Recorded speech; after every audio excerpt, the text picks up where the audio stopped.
Strange and amazing items are discovered often, but figuring out what our ancestors were up to is pretty tough. Especially when all you have are just some rusty cups and cave drawings. It's no surprise that even the experts in lab coats sometimes make mistakes. But it's not just about dusty plates and huge stones. Sometimes there's even humans with large heads.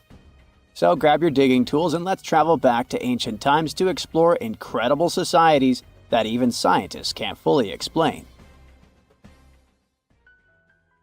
Sardinia may look idyllic now, but I'm not gonna lie, I wouldn't fancy visiting it 3,000 years ago. Rumor has it, terrible giants roamed around this island back then. People even talk about finding human skeletons over 13 feet tall there, although nobody's ever shown anything to prove it. But the stories will make you wonder because some weird stuff has definitely happened. In 1974, over 5,000 pieces of broken stone artifacts were found in a part of the island called Monte Prama, but instead of being displayed in a museum, they were locked up in an underground vault for about 30 years. Sounds a bit suspicious, doesn't it? When they were finally displaced in 2005, scientists put the pieces together to find statues of 38 giant men standing 8 feet tall. Not quite as tall as the legendary skeletons, but still pretty huge. It's thought these statues were made by the Nuragic people, who lived on the island a long time ago. Besides giant statues, they also built over 8,000 massive stone buildings. Perhaps Nuragic weren't giants themselves, but they definitely liked their things big. I do too. I like a big number of likes on our videos. That would be pretty great. Thank you if you liked this and subscribed. Now back to the video. You and I are pretty smart, but we might not be the smartest humans ever. Actually, we might not even be the smartest species. Since 1913, some skull fossils found in South Africa have hinted at a possibly smarter contender called Boskop Man. This human-like species might have lived as recently as 10,000 years ago. Their skull suggests they had really big heads, which means their brains could have been 30% bigger than ours. Wow! Their average IQ could have been around 149, making them among the smartest 0.05% of people today. But if a Boskop Brainiac was so much smarter, why are they not around and we are? Well, bigger isn't always better, you know. Our brains are a lot bigger than our ape relatives, mainly in the prefrontal cortex. This part helps with high-level tasks like making decisions, remembering things short-term, and being aware of ourselves. The parts of the brain that handle our senses and movements haven't really grown much. So, maybe the Boskops spent too much time dwelling on the past rather than doing practical things like hunting. But this is all just guessing. We really don't know what happened to these clever cousins of ours. Some people even argue that Boskops weren't any different from us, with the only evidence being parts of skulls. The jungle is huge. Did you know the Amazon rainforest is home to about 30% of all the world's plant and animal species? That's impressive. However, the history of one native species, humans, has long puzzled scientists. The mysterious Kasarabe people lived here for hundreds of years and then vanished around 1400 AD. People thought the Amazon only had a few scattered tribes, but recently we discovered big, unusual shapes in the ground called geoglyphs. These might look like simple shallow ditches, but they're actually the remains of a vast civilization that spread over 5,000 square miles and includes about 450 markings, some as wide as 1,300 feet. That's insane!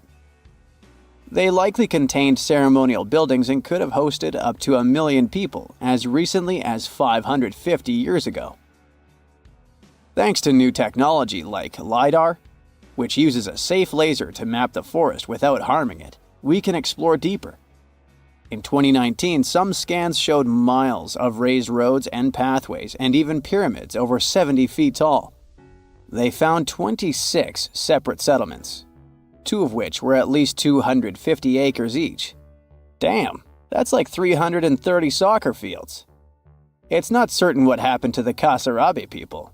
Maybe European conquistadors drove them out.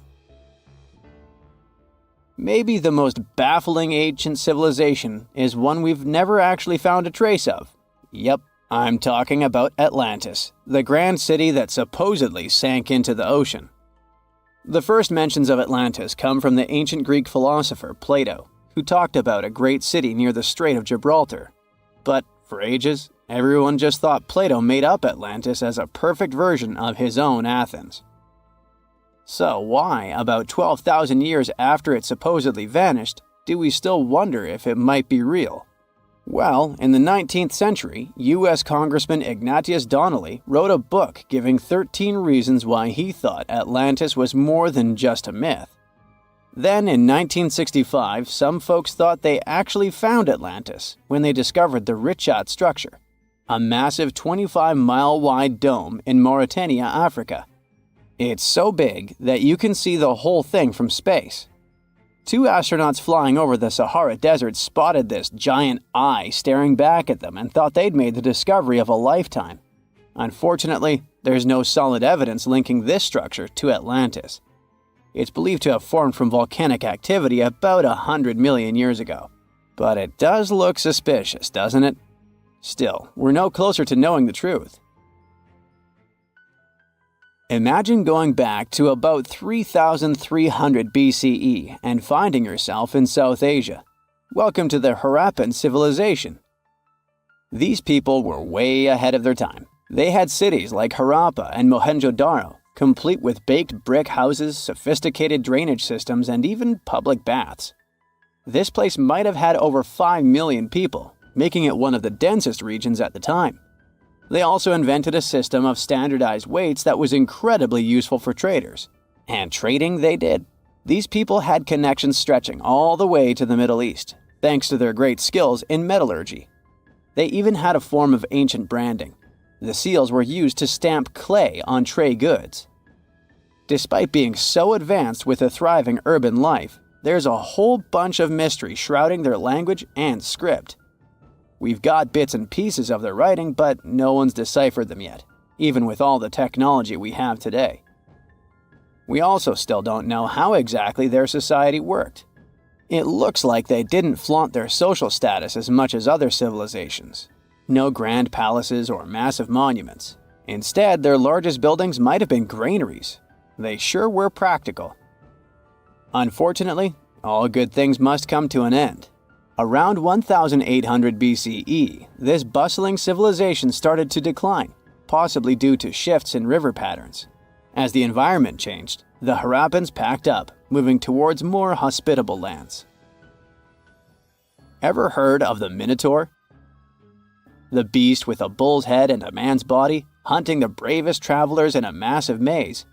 Well, this wasn't just any old tale. It was one of the most popular dramas of the ancient world. And it was inspired by this place, the island of Crete.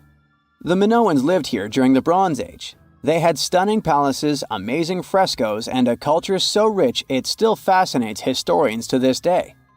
They built places like Knossos, which was so complex with its multi-story buildings and elaborate hallways that it might have inspired the whole labyrinth myth. Their engineering was so ahead of its time that even their drainage systems were more advanced than what many of us have today. Let me know in the comments which of these stories you find the most fascinating, and thanks for watching. Now, let's assume that another species, whether humanoid or dolphin-like, could have existed millions of years ago. How do we find their traces? There was a Doctor Who episode about a non-human industrial civilization on Earth that existed long before us.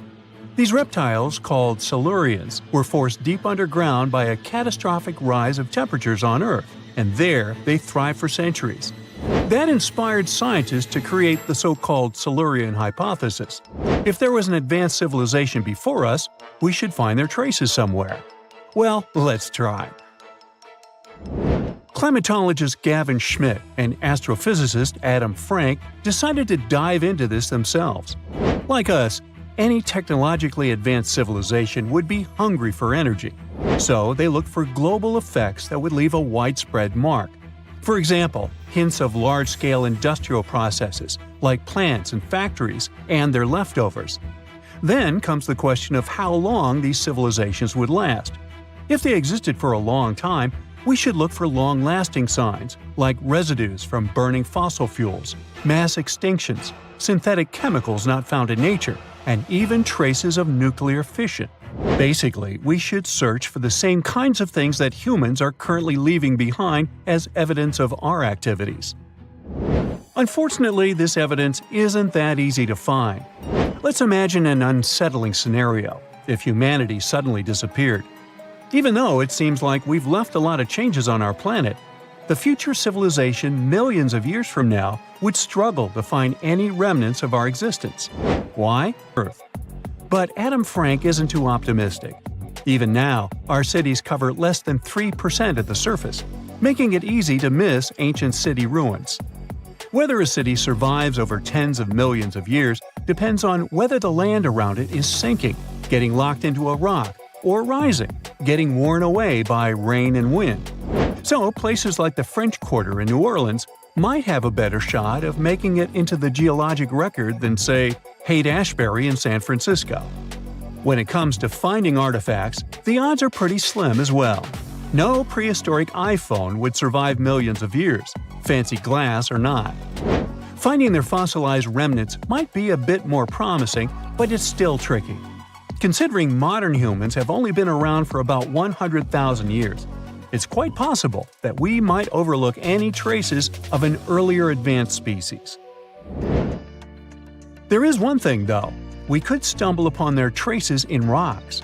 Our current chaotic era might leave a distinct mark on the Earth's geological history, especially since we're basically experiencing PTM 2.0. I'll get to that in a moment.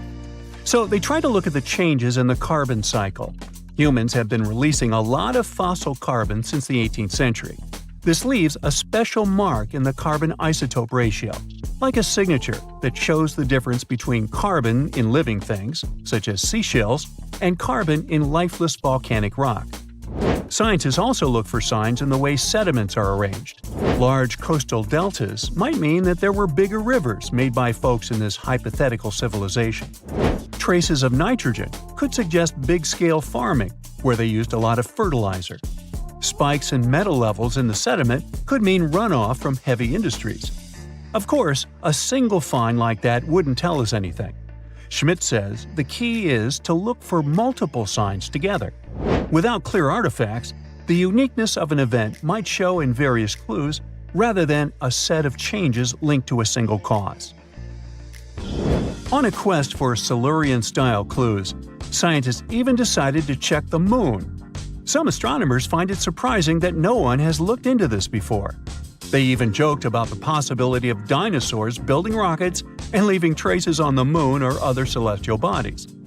These astronomers think that Earth-like planets tend to erase signs of civilizations on their surfaces. So they're exploring the wild notion that these beings might have been space travelers. In that case, remnants of their technology, known as technosignatures, could be lurking not only on our Moon, but also on asteroids, or even buried on Mars. There they might endure for millions or even billions of years. Unfortunately, so far, despite digging into the past 380 million years and examining all suspicious events, the researchers haven't found a clear match for a technological civilization. They don't give up, though. Frank calls for more investigation. For example, we could study how modern industrial chemicals stick around in ocean sediments. This, he believes, could help us identify similar chemical traces in the Earth's history. If there are no traces, why do we even bother to find something like that? This research is based on Schmidt and Frank's recent papers. They were delving into the Anthropocene. It's the proposed epoch dominated by human activities on Earth. It's full of these things called hyperthermals. They're prehistoric events when temperatures on Earth sharply increased over a relatively short time. They're like extreme heat waves from the past. A great example of this is the Paleocene-Eocene thermal maximum, or PETM for short. It happened around 55.5 million years ago and saw a rapid rise in global temperatures. Over 200,000 years, the average temperature on Earth jumped from about 9 to 14 degrees Fahrenheit. We study these hyperthermals to understand how they occurred, from natural causes or human activities. So, these hyperthermals sparked the genesis of Frank and Schmidt's research. To study them, scientists started examining chemical signals and tracers left in rocks. When doing that, Schmidt and Frank uncovered some eerie parallels between all the climate issues we have today and past periods of rapid temperature shifts. There's a close similarity between the pedum and other hyperthermal events. So all this work isn't just about solving a historical mystery. Understanding our impact on the environment can guide us to finding better ways to live in harmony with the planet and avoid becoming a forgotten species in the future. Our Milky Way is filled with lots of planets that could be just right for life, but we don't know if there are other civilizations out there. Earth is the only place we know of with living beings. About 200 years ago, people wondered if there might be civilizations on Mars. Back then, it was a real question. But once we got pictures from space probes, we decided there wasn't any evidence for it, and that idea got stuck in our minds. Now, it's not even considered a valid topic for serious science. It's seen as kind of silly. But no one has set clear limits on what could have happened on our own planet a really long time ago. So, even if there is no proof, we shouldn't throw away the possibility. Don't forget, it took humanity a while to recognize dinosaurs. Maybe Silurians are just patiently waiting for their time. The most exciting accidental discovery I've made in my life was a $10 bill in my old winter jacket. Some folks are luckier though, as they find underground cities from centuries ago or make inventions that turn them into millionaires. Velcro was invented after a routine walk in the woods. Kellogg's cornflakes were inspired by a chipped tooth, and Play-Doh saved a business empire from falling by chance. Back in 1998, electrical engineer John Williams found something that looked like an electrical plug sticking out of the ground. He started digging and noticed that it was stuck in a small rock. He found it in a rural location in North America, far from civilization, industrial complexes, airports, factories, and electronic plants.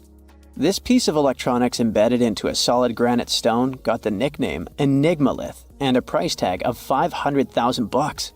Some scientists are sure it's a big hoax and not a souvenir left by some visitors from space, as Williams claims. But the finder of the rock wanted to prove that it was a real piece of ancient technology, some sort of an electrical connector. If it's not a hoax, then this little find could be proof that humans, or some other civilization from the past, were way more advanced than we ever thought. They must have managed to invent a way to transmit electricity long before humans in the 19th century. He offered scientists to take a look at this find and establish what it really is without breaking the rock open, but there were no takers. Williams consulted an engineer and a geologist, and both confirmed there were no traces of glue on the electronic component. It hasn't been welded either, so it must be as old as the rock, which is around 100,000 years old, according to geological analysis. Dr. John Kellogg had a philosophy of biological living with regular exercise, massage, plenty of water, zero bad habits, caffeine, and no meat. At the end of the 19th century, he looked over a health institute in Michigan. He once whipped up a mix of flour, oats, and cornmeal. He thought that by baking whole grains at high temps, they'd be easier on the stomach and healthier overall. He baked the mix twice and first made cookies, but a patient chipped a tooth on that version. Then he decided to break it into small pieces. It's hard to pinpoint exactly how Kellogg cornflakes came to be, with so many versions of the story floating around. Kellogg's wife, Ella, and his brother Will both claim they played a role in creating the flakes, along with several other family members and sanitarium staff. The company lore says that it all went down one night in 1898, when some wheat-based cereal dough was left out too long, fermenting in the process. When rolled out thin, the slightly moldy dough turned into these perfect large thin flakes that got all crispy and yummy in the oven. Over the next few years, Will Kellogg kept tweaking the recipe and realized that corn, not wheat, made even crunchier, tastier flakes. His brand, Kellogg's Corn Flakes, has grown into a multi-billion-dollar company. Swiss engineer George de Mestral once went for a walk with his dog and came back with a concept that would later go to space. Once they got back from the woods, de Mestral noticed that his pants and his dog's fur were covered in the tiny barbs of the cocklebur plant. He examined the burrs under the microscope and noticed that they were shaped like tiny hooks that stuck to loops on clothes and fur.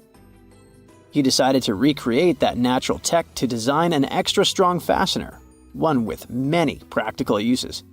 He was testing different materials for his invention for so many years and finally settled on nylon. He also needed to design a special type of loom that could weave the fibers in the right size, shape, and density. It took de Mestral a total of 14 years until he introduced the world to Velcro, which means velvet and hook in French. De Mestral was hoping his invention would replace the zipper on clothes, but the fashion world found Velcro cheap-looking and unattractive. But NASA didn't think so, and used Velcro for astronaut spacesuits and helmets in the 1960s. Now, Velcro is used everywhere, from footwear to toys to airline seat cushions. Before the middle of the 20th century, most homes were heated with coal. It left soot throughout the house, which was especially visible on wallpapers. Coutal Products was the largest company that sold wallpaper cleaner, but in the 50s, more and more people switched to gas, oil, and electricity, and the sooty buildup problem was mostly solved. The owner of Coutal Products was trying to save his business. Meanwhile, his sister-in-law read that wallpaper cleaner could be used to make holiday decorations.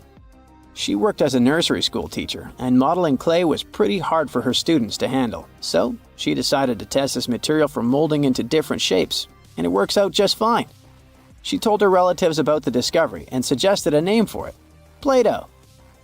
The Coutal company was about to go bankrupt, so it was a great alternative for a new business. Soon enough, Macy's and Marshall Field got interested in the new toy and started selling it. Play-Doh was originally only in one color, white, but soon expanded to red, blue, and yellow. They also made several changes to the original recipe, but the mixture is still mostly the same as when it was used to clean wallpapers. An urban legend says that if you take all the Play-Doh compound ever made and put it through their Fun Factory playset, you'll get a snake that will wrap around the planet 300 times. A man in Turkey was renovating his home when he knocked down a wall in his basement with a sledgehammer. He found a tunnel behind the wall that led to an ancient underground city. The tunnel led to more tunnels and then halls and chambers. It turned out to be a whole underground complex with 18 stories and without a single inhabitant, abandoned a long time ago. It was the city of Derinkuyu, built thousands of years ago, a home for up to 20,000 people. Whoever built it had great skill, and it's rather easy to build tunnels out of the soft rock, but cave-ins are a big risk. None of the floors at Derinkuyu have ever collapsed. The city had a complex ventilation system with over 15,000 shafts. The upper levels had the best ventilation and were used for living and sleeping quarters. The lower levels were mainly used for storage, but they also had a dungeon. In between, there were room for domestic animals, a school, a convent, and small churches. John Martin, a forestry professor, was out exploring a forest in Wisconsin one night. He was shining a UV flashlight up into the canopy to spot lichens, fungi, plants, and frogs that glow under the UV light. Then suddenly, he heard a flying squirrel chirping at a bird feeder, pointed the flashlight at it, and saw it light up pink. The professor told his colleagues about it, and they decided to investigate further. They checked out some flying squirrel skins at museums to see if this pink glow is a common thing among them. It turns out that almost all of the flying squirrel specimens they looked at had the same pink fluorescence. Non-flying squirrels didn't glow at all. Other animals with fluorescence, like puffins and chameleons, glow blue under UV light. The only other mammals with fluorescent fur are around 20 species of opossum. They live in different ecosystems and have different diets. The only thing they have in common with flying squirrels is that they're all active at night. And regular squirrels prefer sunlight. There's enough ultraviolet light in low-light conditions, and nocturnal animals need UV vision. So the pink glow might have to do with nighttime perception and navigation, especially in cold and snowy conditions. Or it could be a way for male flying squirrels to attract prospective mates. It could be a sort of mimicry. Welcome to Rapa Nui, better known as Easter Island. It's a tiny speck in the vast Pacific Ocean, 2,200 miles away from the coast of Chile. This island is most famous for its eerie moai statues. This place is also home to one of the most mysterious writing systems in the world, called Ronga-Ronga. We found it on 27 small wooden tablets. For years, historians have been arguing about the true history of these tablets, and now we might have found the truth. Humans first set foot on this island in the 12th century. For many years, it was home to the Rapa Nui people. They were pretty isolated out there in the Pacific Ocean until Europeans arrived in the 1720s. Europeans brought with them lots of troubles, leaving only a small fraction of the native population alive. Later in the 19th century, a missionary, Eugene Iro, went to the island and discovered the wooden tablets with intricate symbols carved on them. He wrote how marvelous they are, but there are hundreds of them on the island, and that they can be found in every household. But unfortunately, not all of them survive to this day. We've only got 27 of them. Some of them were heavily weathered, burned, or otherwise damaged, and now they're scattered all over the world in museums and private collections. Some of the language's artifacts were carted off to Tahiti and then to Europe by Europeans, leaving none behind on Easter Island itself. The 4 sacred tablets found their home in a congregation in Rome. They were the ones used in the recent discovery. For years, historians have been arguing whether this writing system was made up by the islanders themselves or they borrowed it from Europeans. To find the truth, they decided to use a technique called radiocarbon dating. All organic materials, like wood, charcoal, and so on, contain a tiny amount of a radioactive form of carbon called carbon-14. When life comes to an end, things stop taking in carbon-14, and the amount they had starts to decay over time. By measuring how much carbon-14 is left in a sample, we can assume how old this sample is. This is how we learn the age of many fossils and artifacts. So, they looked at the age of some Ronga-Ronga tablets. 3 of them were crafted from trees grown in the 18th or 19th century, which aligns with the arrival of Europeans. However, one of them is older than the Europeans' first visit to the island. There are 2 reasons to believe that Rapa Nui people created this writing system themselves. First, Ronga-Ronga works differently from European languages. Decoding it is a pretty hard task. Unlike English, this language boasts over 400 unique glyphs, none of which resemble any known writing system. There were many attempts to decipher this language, and none of them were successful so far. And second, one of the tablets is shown to be from around the 15th century, before the Europeans arrived. The problem is that radiocarbon dating can only tell us when the wood the tablet was made from was cut down, not when the writing was put on it. And since we've only got one tablet to go by, this isn't enough to be completely sure. On the other hand, why and where would they preserve cut wood for over 200 years just to grab it and write something on it one day? But anthropologists and historians say that it's possible. Scarce wood resources might have led the islanders to reuse old driftwood, which could be centuries older than the writing itself. This is known as the old wood problem in archaeology. Plus, the tablet looks very preserved. It was maintained to protect it from wood-damaging insects, humidity, and so on. That's why it survived over the centuries. Whatever is written on it, it was probably important for the Rapa Nui people. Now, all of these are guesses and clues, but scientists are cautiously optimistic. They believe that Ronga-Ronga could be one of the rare instances of independent writing invention, like those of the Sumerians or the Egyptians. But we need more evidence. In the Rapa Nui language, rogo-rogo means to recite or to declaim. Not everyone could write, only a select few. Probably only the elite of Easter Island, mostly men, knew and could read this written language. After colonization, none of them survived. So now we have to rack our brains trying to figure out what's written here. First, scholars can't agree on what type of script it is. We aren't even sure that this was their language. But even if it was, we don't know whether it's a primitive form of writing or a fully developed system. In the 1990s, a linguist, Stephen Roger Fisher, believed he might have cracked the code of Ronga-Ronga structure. His idea was that these tablets conveyed cosmogonies. Cosmogonies are stories or narratives that explain how the universe was created and how natural phenomena came to be. They often come from ancient traditions and cultures, like those found in East Polynesia. The tablets could have talked about things like how the world began, where everything came from, and how different aspects of nature, like the stars or the mountains, were formed. This would also explain why only the wise elite could write. Fisher thought that Ranga is a mix of logographic and semasiographic systems, which means that some symbols represent spoken words, while others represent ideas or concepts.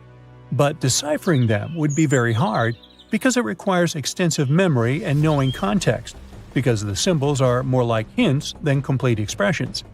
However, other language experts disagreed with his ideas, saying there were problems with how he put together his theory. Unfortunately, Fisher couldn't prove this hypothesis. Maybe these are just drawings. If we look at the tablets, there are some things that look recognizable: people, animals, plants, and geometric shapes. There are some birds. One of them looks like a frigate bird, which Rapa Nui people associate with the deity Maki Maki. There are also fish, centipedes, and so on, or at least these glyphs look like them. Could it be just art or a form of decoration? Maybe, but there are some problems. The glyphs show a high degree of complexity and structure. They also keep the same style. For example, there are several symbols that show something human-like with a raised hand. The only difference is different heads. As if it wasn't complicated enough, this unique writing style also uses a system known as reverse boustrophodon. This means that each alternate line is flipped upside down, resembling nothing seen elsewhere. We don't know why they would turn the tablet upside down after each line. But all this shows that they had some sort of system and organization behind these symbols. Plus, it seems like they use these tablets every day for some practical purpose. But there's some hope for the future. New technology, like AI and other computer programs, might help us understand lost languages. We already started creating algorithms that could help us solve other mysteries, like the Voynich manuscript. Academics even organized the Vesuvius Challenge, a machine learning competition that, in 2023, cracked the riddle of the ancient Herculaneum scrolls. The scrolls were buried under volcanic mud after the catastrophic eruption of Mount Vesuvius in 79 AD. In real life, the scrolls are very fragile, so deciphering them would be a very hard task. But with digital scanning and machine learning, it's much easier. They have a rich history. They most likely belong to the personal library of an Epicurean philosopher named Philodemus. These scrolls contain very important insights into Greek philosophy and Latin literature. If we decipher more of them, we'll learn more about the rich history of the Roman Empire. This just in, the world's oldest pyramid was built during the last ice age. And I'm not even talking about Egypt. I'm saying our ancestors might have spewed a 27,000-year-old pyramid in West Java. Gunung Padang is not exactly shouting pyramid. It's more of a mound with huge scattered stones tossed all over it. But local people seem to revere it, and they have for centuries.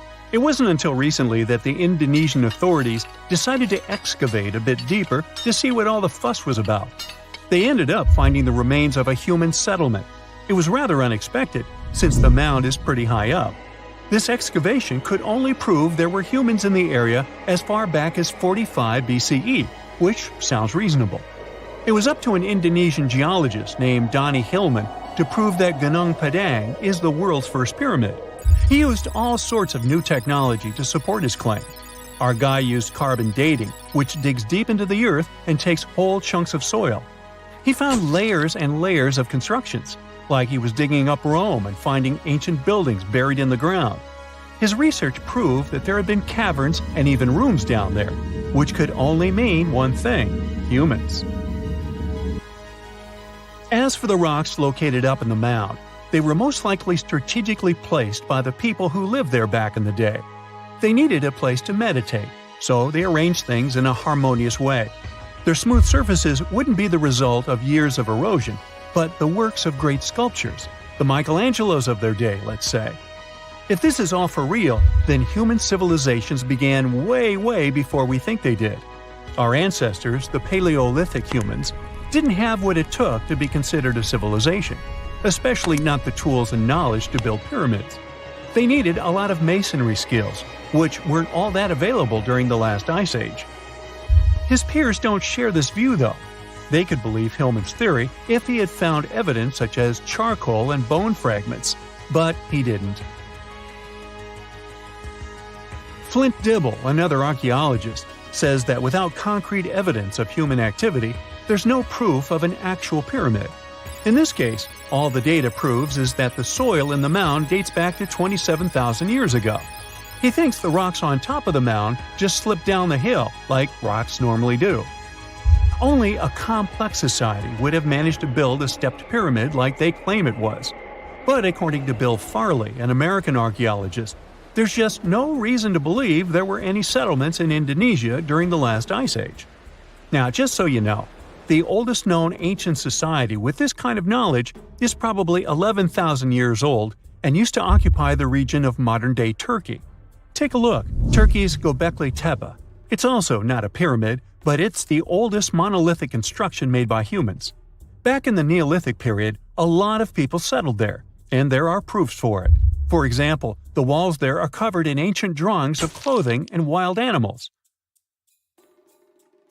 Until recently, the title of the world's oldest pyramid went to a three-sided construction known as the Djoser Pyramid in Egypt. Djoser is located just a few miles south of the Giza complex in a town called Saqqara. It made its way to popular culture more than once. In the 18th century, it became a common feature in European paintings. Young men from the cultural elite did a grand tour around the world, and Saqqara was at the top of their list. It was also featured in the video game Assassin's Creed, with a digital representation way more accurate than many historical drawings of the thing. That was kind of a big deal in ancient Egypt, to build pyramids for kings to spend their afterlives. And if you thought the Khufu pyramid was the oldest one in the world, well, Djoser was built 70 years ahead of that time. The development of new technology has allowed archaeologists to make groundbreaking discoveries, and a new, or should I say ancient pyramid in South America might win the title in dispute. It turns out that pyramids were also pretty fashionable in the Americas in the old days. Among them are the iconic pyramids of Guatemala's Tikal Temple Complex, the same ones that appeared in Star Wars No. 4. But to find the oldest pyramid in the Americas, one would have to travel to Peru. Deep in the Peruvian desert, archaeologists stumbled upon a sprawling ancient metropolis known as Caral. At first, researchers believed that the settlement was pretty recent, since the site was way too complex for ancient technology to handle it. As we said, Caral is a desert town, like Las Vegas, but without all the hoopla. This means no easy access to water. And for cities like these to thrive, they need a considerable irrigation system, which leads us back to complex technologies. The Peruvians surprised us all with this new discovery. This site was huge, filled with an amphitheater, houses, and religious buildings. The whole thing probably sprawled through 370 acres.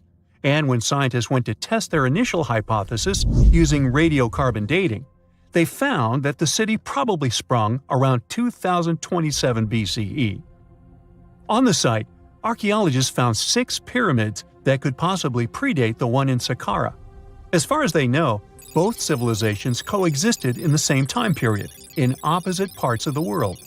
But since researchers can't pinpoint the exact age of Caral's pyramids, it's pretty hard to guess which civilization completed their pyramid first. If only we had a crystal ball. Now, it just so happens that the shape of a pyramid is something that nature is able to produce all on its own, leaving us modern-day humans a bit confused. A classic example is the Japanese site of Yaonagani, which also goes by the name of Japan's Atlantis. The entire monument is about the size of 5 football fields and the height of a 5-story building. Explorers and scientists believe that Yaonagani dates back to 10,000 years ago.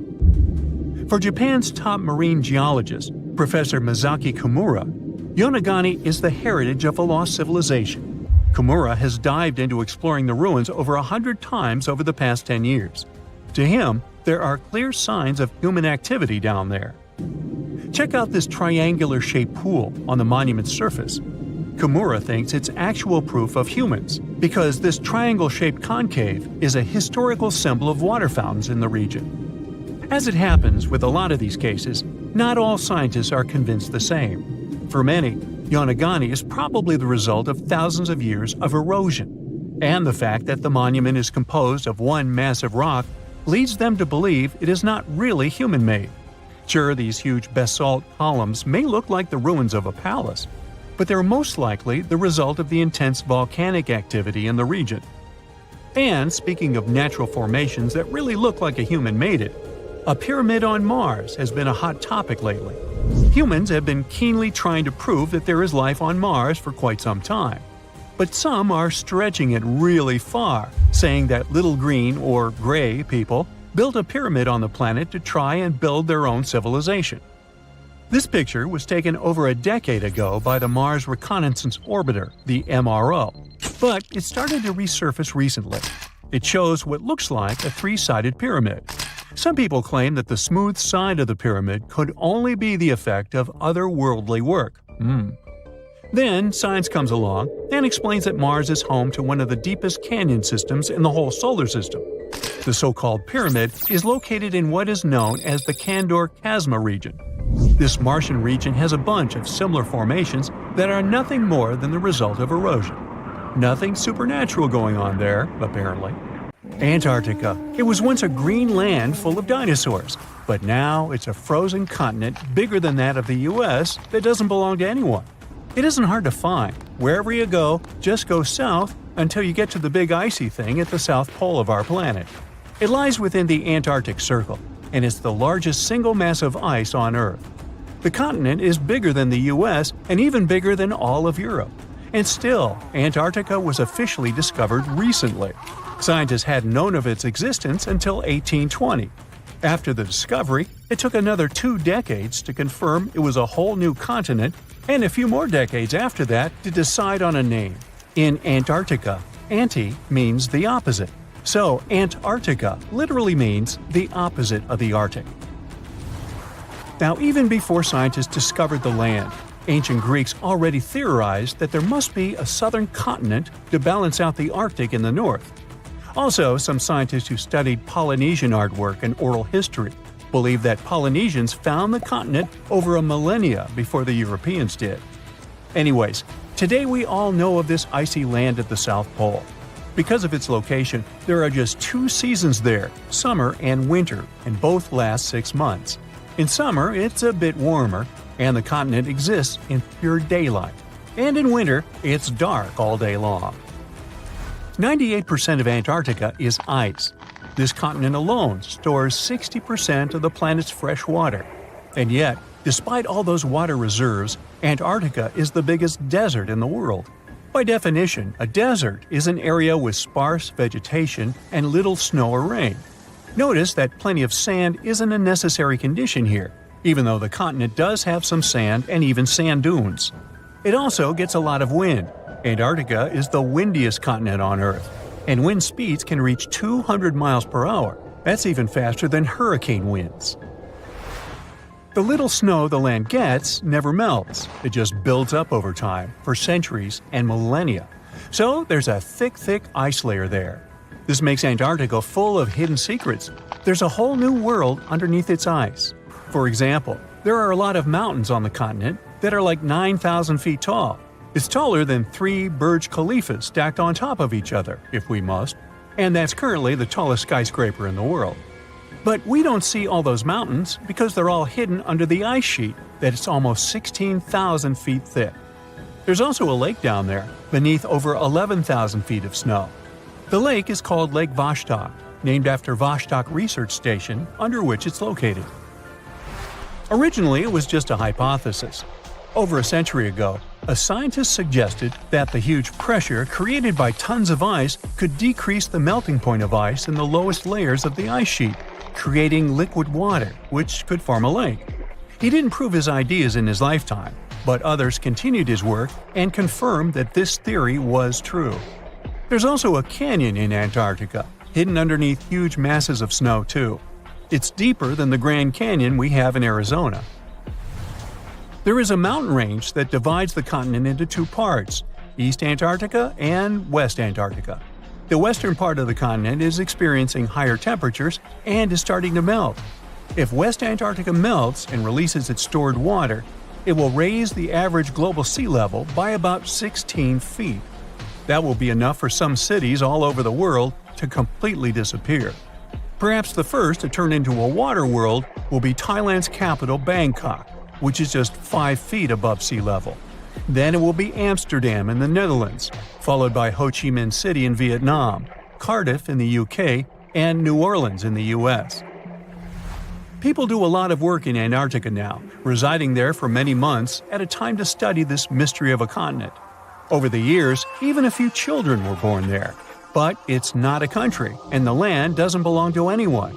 It's governed by the Antarctic Treaty System, an agreement of peaceful research and collaboration that suspends all territorial claims. It was first signed by 12 nations, and now there are 59 supporters, half of whom have decision-making powers.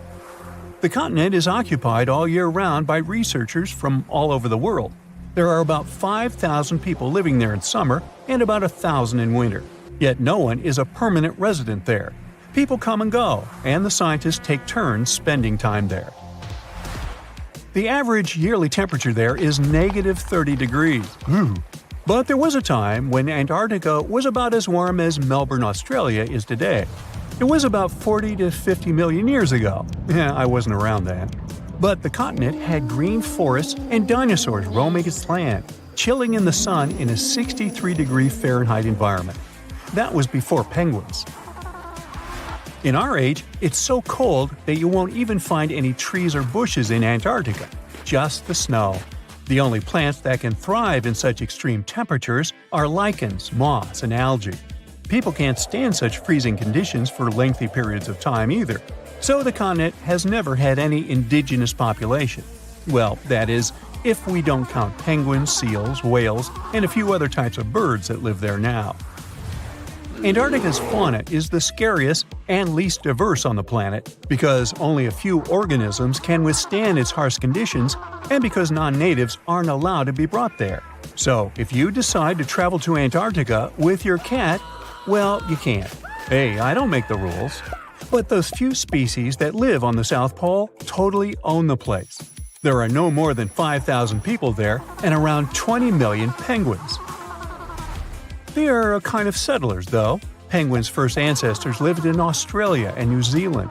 There are still a few penguin species there, including the smallest penguin on Earth that is just 1 foot tall. Still, most of the penguins migrated to Antarctica at some point, possibly because they were attracted by the greater food supply there. It's not the cold that made them like the land. It turns out, most penguins leave the continent when the summer ends. The only ones that stay there are male emperor penguins, and they do it to warm and protect eggs left by their mates. But where do all the other penguins go? At first it was a big mystery even to scientists, but then they attached some tiny location devices to the legs of a few of these animals and figured it out. Penguins go to live in the southern oceans while it's too cold in Antarctica. None of them go ashore for half a year until they get back to the continent. When they come back, it's when those eggs, left for male penguins to nurture, start hatching, and so penguin families can be together when it happens. Penguins eat different fish, and the ocean is full of those despite its cold temperature. In some areas, water can reach below freezing temperatures because it's salty. But fish don't freeze there because they have antifreeze proteins in their bodies. Then there are also about 1 million seals in Antarctica. They like fish too, and they can hold their breath underwater for 2 hours. They see way better underwater than in the bright light of the day, and they also use their whiskers to locate food. Their breathing holes in the ice can freeze while seals are away, and they must use their teeth to make a new one. Seals can even sleep underwater and then resurface occasionally to get some air without waking up. I can appreciate that. North Africa at night. A ferocious predator is lurking in the darkness. Swimming in a murky river and trying to catch a fish as big as a car. Suddenly, long sharp teeth flash in the dark. What is it? A really big crocodile? Nope, definitely something worse. This time we decided to go about 100 million years back in the past. Over there, you won't find those modern ordinary predators you're used to seeing on National Geographic. This fella is a 50-foot long beast with sharp 6-inch long teeth and a sail with spines on its back. Hello, Spinosaurus. This is the only dino we know about that liked to live in the water instead of on land like most other dinosaurs. It was really good at swimming and had some cool adaptations that helped it spend much time in the water and survive. For example, its unusually long spines were as long as surfboards. But the sail wasn't just for looks, though. Spinosaurus might have used it to communicate with other creatures. When its sail popped out of the water, it was like showing a warning sign to all potential intruders that said, "Hey, stay away from me! Don't you see I'm busy?" Many smaller creatures quickly got away after seeing these spines. They had some time to escape because Spinosaurus was catching its prey and wasn't paying that much attention to the rest of the world. But it seems that this time, not everyone got the message. A pair of eyes popped out of the water. The creature took a look at Spinosaurus's dinner and came closer, licking its lips. And now, as it comes closer to the shallows, we finally see what it is. A Purosaurus. Crocodiles in any form or period of time are scary, but this one is particularly terrifying. Longer than a school bus, and with an enormous mouthful of incredibly sharp teeth. We're looking at an extinct genus of giant caiman that mostly lived in Central and South America about 8 million years ago. They would always go after mammals, smaller crocodilians, birds, reptiles, and amphibians. We're looking at one of the biggest crocodilians, as well as one of the biggest reptiles, that roamed our planet after dinosaurs went extinct. Its head alone is around 5 feet long, nearly as long as the whole body of the majority of caiman species that exist in the modern animal kingdom. Check out its giant teeth as it opens its mouth, reaching for the fish the Spinosaurus had caught earlier, a sound of a locking jaw. Its teeth missed the dinner. Spinosaurus saw the enemy coming and moved it to the other side, but it's now angry that this stranger dared to come to dinner uninvited. It goes toward Purosaurus, but very carefully. You don't want this giant crocodilian to catch you, considering it has one of the strongest bites of all creatures that have ever walked, crawled, or swam on Earth. Until recently, researchers believed the caiman showed up in the animal kingdom around 8 million years ago. But some studies from 2020 showed big bite marks on a 13-million-year-old sloth that could have been the work of a Purosaurus. None of the other 6 ancient crocodilian species in that area had teeth as big as this fella. They could crush bones. Plus, the Purosaurus was never afraid of the challenge of going after bigger and trickier animals. These crocodilians lived in a giant wetland area called Pebas, located in what is now Bolivia, Brazil, Peru, Colombia, and Venezuela.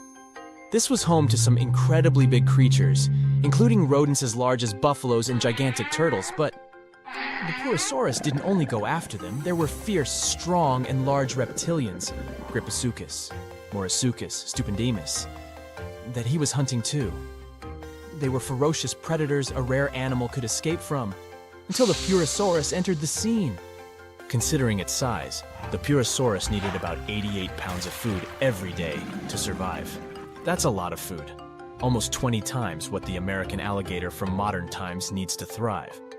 The Spinosaurus tried to approach its enemy from the back, but it was hard to go past its giant 40-foot-long body. The Purosaurus kept clicking its teeth, trying to play its strongest card, to catch the opponent and drag it into the murky water. At one moment, the Spinosaurus took a look behind, wondering if it would be better to go in that direction. This giant caiman would certainly be slow on land. Okay, at least slower than it would be in the water. It roared. At least we imagine dinosaurs made such sounds. We believe it because of all those movies where the crew mixed the sounds different modern animals made to get the roar we'd associate with dinosaurs. Some believe dinos probably made sounds that reminded more of the way doves coo or ostriches boom, but it's too late. We're going for the roar here, it's way cooler. The Spinosaurus ran toward the water. It's not like it didn't stand a chance there. It did really well in the water. First, look at its long, sharp teeth, similar to those of a crocodile. They were perfect for catching fish, plus the animal could use them to defend itself. And its nose was placed higher on its snout compared to other dinosaurs. This way it could breathe easily, even when most of its head was underwater. And get this, its bones were very dense, kind of like the bones of modern animals that live in the water, such as manatees. This was like having built-in weights, which, again, helped this dino to dive into the water without too much effort. Plus, don't forget its webbed feet that looked like paddles and helped it swim faster. The Spinosaurus quickly swam, trying to escape its new enemy, but it seemed that was the thing Purosaurus was waiting for. It quickly got back into the water, while its eyes disappeared under the surface. Hey, what's happening down there? You can see some bubbles and concentric circles spreading across the surface. At one moment, the Spinosaurus showed up from the depths but quickly disappeared. It seemed that Crocodilian wrenched it into the depths. After a while, the Purosaurus came out of the water, getting closer to the dinner it wanted in the first place. Why didn't the dino make things easier and hand it over right away? Time goes by, but Spinosaurus is not showing up. You can't blame the poor thing for taking a chance, but I guess you can't quite escape a bite that's 20 times stronger than that of a great white shark. Plus, the Spinosaurus enjoyed the water, but it just wasn't a semi-aquatic animal like the Purosaurus. Maybe the outcome would be different if they were on land, but who knows? The Purosaurus really didn't have competition back in its time. Some researchers even believe that if the T-Rex lived at the same time as the Purosaurus, it wouldn't probably be able to survive the sharp teeth and incredibly strong bite of this gigantic crocodilian. The Purosaurus might have won this fight, but it doesn't mean it was invincible. It might have been the king of the jungle back in its time, but it couldn't defeat nature itself. As I've already said, this predator lived in Pebas. This was a prehistoric paradise until at some point, things started to change. The nearby Andes Mountains were still rising, and this is why the rivers and lakes in the entire wetland started to transform. The once massive wetland began to dry up and become smaller. This new environment wasn't suitable for giant animals anymore. Smaller creatures finally had an advantage. They could adjust better, which helped them survive in the changing environment. The bigger ones, like the Purosaurus, couldn't find enough food and adapt. They mostly depended on large mammals and other big animals. How else could they meet such enormous nutritional needs? So they slowly disappeared. The story ended there for the Purosaurus. But for others, it just started. That was the time when the Amazon River, as we know it today, started to take shape. Landscapes changed and new ecosystems formed. Smaller animals were able to thrive in these new conditions. We probably won't ever see such gigantic species tearing through the rainforest ever again. I guess we're lucky.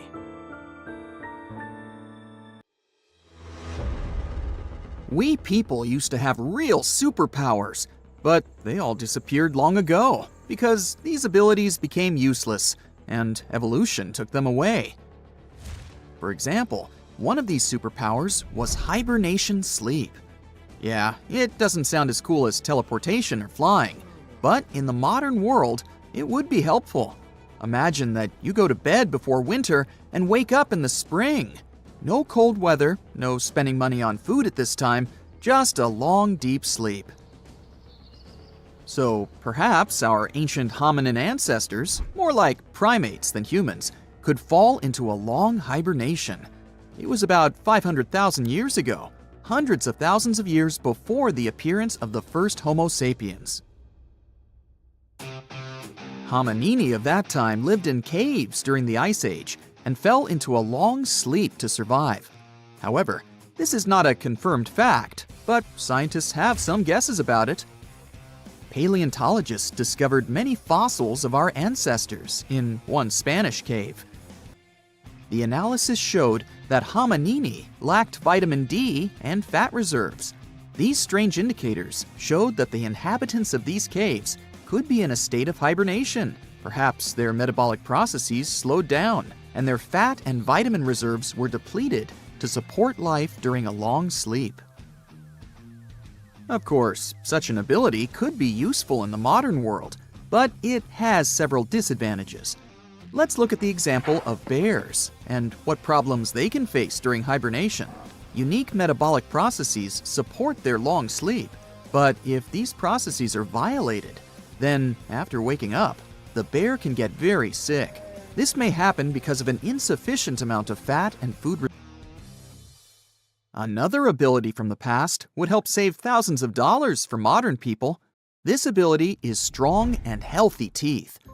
Today, we have dental clinics, high-tech equipment, hundreds of types of toothbrushes and toothpaste, mouthwashes, and much more for the health of our teeth. Despite this, ancient people had stronger and healthier teeth. More powerful jaws and sharp teeth allowed them to chew on hard meat. and the immunity of the oral cavity didn't allow bacteria to develop. But then, agriculture appeared. People started to eat grains. This added new species of bacteria to the oral cavity, weakened the jaw muscles, and provoked cavities. Teeth became more fragile, but they got the most severe blow when people discovered sugar. Sweets added a lot of problems to teeth health. Previously, teeth worked as a tool for processing hard materials, but then we began to eat soft food, meatballs, and fried chicken, and the strength of teeth became meaningless. Evolution took that away from us. Our ancestors were taller, stronger, more agile, and more resilient than we are. A couple of days spent in the fields while hunting mammoths were the equivalent of a month of regular training in the gym. People were not obese. They ate natural food and looked like athletes. But why were they taller? What influenced bone growth? Over the past 10,000 years, the changes in growth were most noticeable. But this trend has changed in our direction in the last few centuries. People have started to get taller. It's difficult to determine the exact cause of such changes. It can be genetics, environment, lifestyle, nutrition, or modern technologies. So, 40,000 years ago, Cro-Magnons hunted and gathered in Europe. They were better developed physically, thanks to this lifestyle. Their ancestors migrated to Europe from Africa, which was the reason for the tall growth. Longer bones were helpful for adaptation to the hot African climate, but after 30,000 years, the growth of people sharply decreased because of the onset of cold weather and the development of agriculture. Our ancestors went through times of famine, and their bodies shrank over time to adapt to a meager diet. In addition, living next to livestock provoked the emergence of new diseases. All of it affected the appearance of ancient people. There are almost no such problems now. You can eat healthy food, receive medical care, and take vitamins. All this allowed us to grow a few inches taller. But one change in the human body still remains a mystery. We have the most advanced civilization in history today. People become professionals in neuroscience and thermonuclear physics, create powerful computers, have access to all the knowledge in the world, and study the boundless depths of space. But for some reason, our brains have become much smaller than those of people who lived several thousand years ago.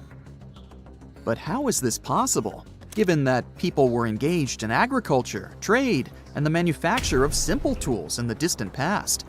Then big cities, architecture, art, and technology began to appear. And all this time, our brain was shrinking, while humanity was moving forward. It lost a piece equal to 4 ping pong balls. The reason is not that people were more intelligent in the past. The volume of the brain is not related to intellectual level. It's possible that people's brains have shrunk because of collectivity. To understand what that means, let's take a look at ants. Scientists measured the brain size of some species. They saw that species participating in complex social systems had smaller brains. This means that if an ant interacts closely with other ants, sharing work with them, its brain decreases. Sharing duties with other species contributes to brain shrinkage. Its cognitive abilities are distributed among different groups performing different jobs. It seems like a brain unloads its working and thus becomes smaller. That is, if you live alone on an island, do agriculture, fish, and build a house alone, then your brain becomes bigger. But in a large society, where all these activities are distributed among many locals, the human brain is shrinking. In a sense, intelligence becomes collective. And at what point in time did human intelligence become as collective as possible? When writing appeared. It appeared about 2,000 years before the beginning of brain shrinkage. When people learned to write, they freed up a large memory area in the brain. They didn't have to keep all the necessary things and ideas in their minds. With the development of civilization, the collectivization of humankind grew. And then there was TV and the internet. we will discover how this affects our brains in the future. On the one hand, the volume may decrease even more, but on the other hand, we're surrounded by an endless stream of information. We don't know yet how it will affect the size of the brain. The collectivization of consciousness is only one of the hypotheses according to which our brain has increased. Another theory says that this happened because of the home lifestyle. The brain of a dog, cat, or other pet is smaller than their ancestors who lived in the wild without a human. When people started living in cities and spending less energy on getting food, their brains could also begin to shrink. In addition to the size of the brain, people have undergone many changes. Humanity now shows a huge variety in appearance, which the early Homo sapiens didn't have. In the distant past, they possessed the same physical properties characteristic of a particular region. For example, a short and stocky build was typical for people living in cold conditions. The body area of a small person helps to keep warm better. Also, the body area of a tall person gives off heat more efficiently, so people in warm African regions are taller. And in places where it's scorching during the day and frosts come at night, people can develop the ability to lower their body temperature without feeling cold and shivering. This phenomenon concerns the Australian native tribes living in the central desert. The environment affects external characteristics almost as well as genetics. And over the past 40,000 years, the speed of evolution has increased.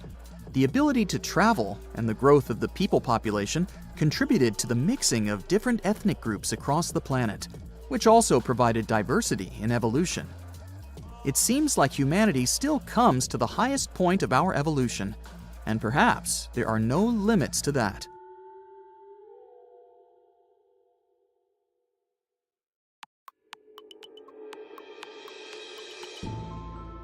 You know how Stephen Hawking said, the best evidence we have that time travel is not possible and never will be, is that we have not been invaded by hordes of tourists from the future. But what if these tourists come to our time, but they do it secretly? You may even have met one of them. Let's see the most famous time travelers. Meet Orin. He's a cyborg who came to us from the year 2050 to stop the coming end of the world.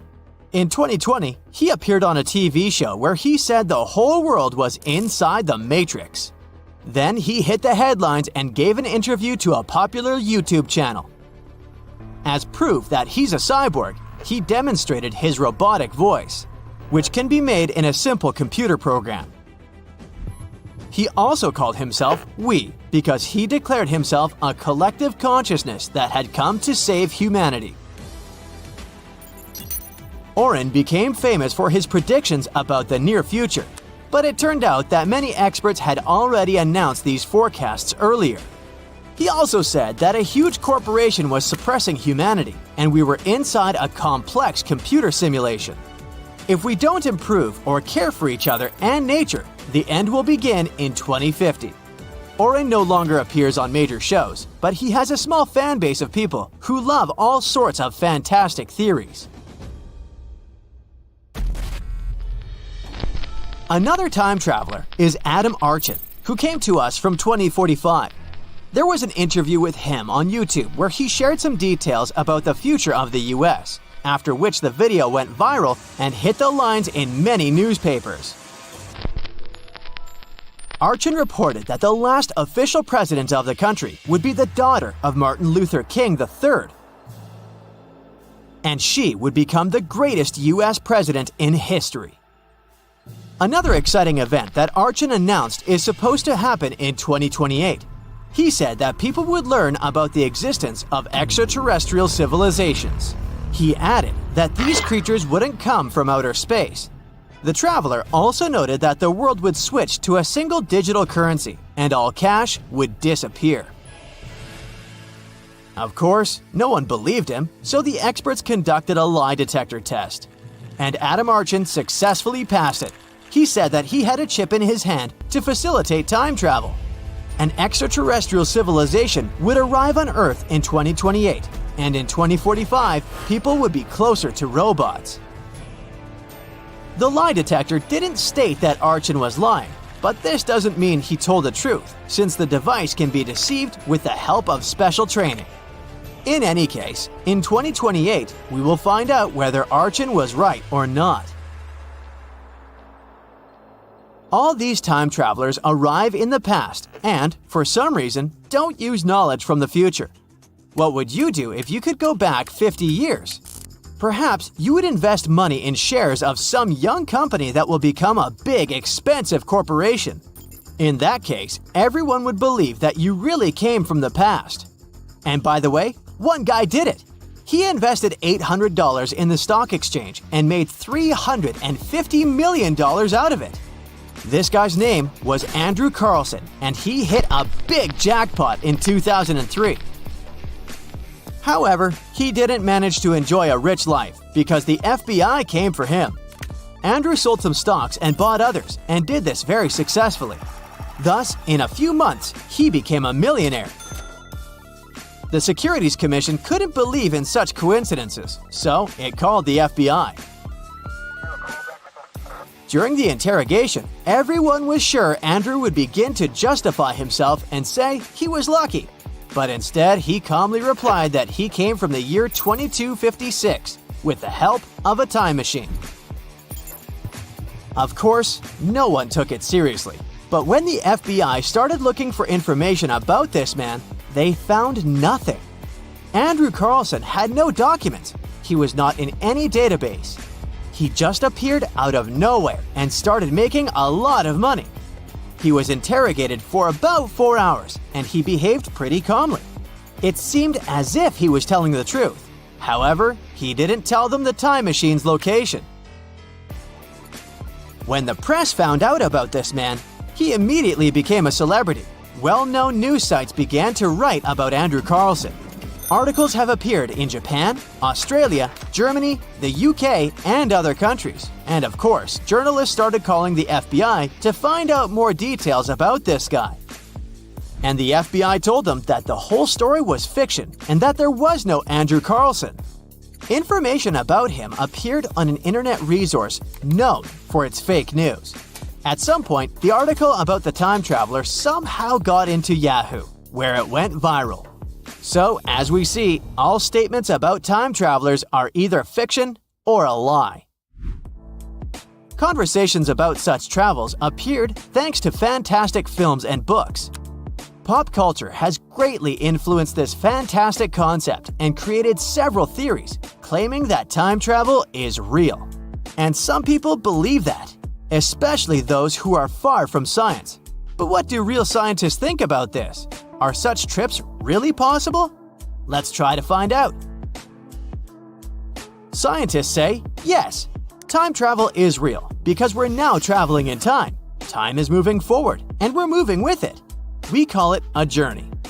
But if we need to get into the future or go back to the past, everything is much more complicated here. Remember Einstein's little theory of relativity? It says that time moves relative to the observer and has no constant value. To understand better, here's a simple example. 10 hairs on your head. Is it a lot or a little? 10 hairs in a bowl of soup. Is that a lot or a little?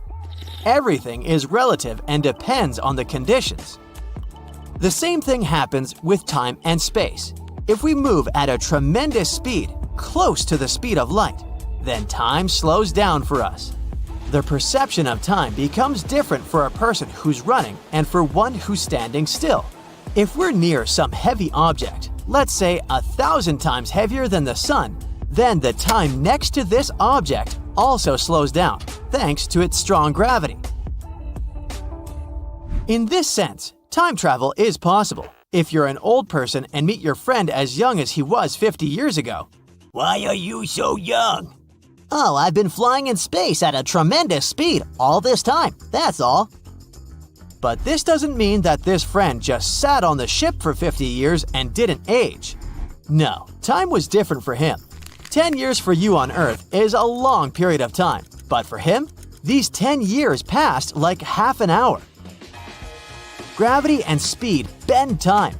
For this reason, astronaut Scott Kelly, who spent a year and a half in orbit, became 5 milliseconds younger than his twin brother after coming to Earth.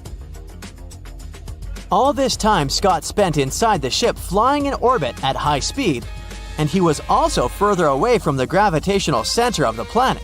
So, time was slower for him by 5 milliseconds than for his brother. Objectively, time always runs at the same speed, but its speed changes inside the perceptions of different observers under different conditions. That's what the theory of relativity is about. But what about jumping into the future or the past, like in movies? Wormholes will help you with this. This is something like tunnels that pass through space and time and can connect different time segments in different places in the universe. They are like cheat codes that can break the laws of the universe.